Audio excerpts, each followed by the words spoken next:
اقرأ باسم ربك الذي خلق خلق الإنسان من علق اقرأ وربك الأكرم الذي علم بالقلم علم الإنسان ما لم يعلم كلا إن الإنسان ليطغى أن رآه استغنى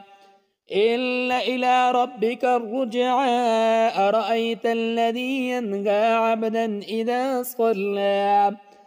أرأيت إن كان على الهدى أو أمر بالتقوى أرأيت إن كذب وتولى ألم يعلم بأن الله يرى كلا لئن لم ينته لنسفعا بالناصية ناصية كاذبة خاطئة فليدع ناديا سندع الزبانية كلا لا تطعه واسجد واقترب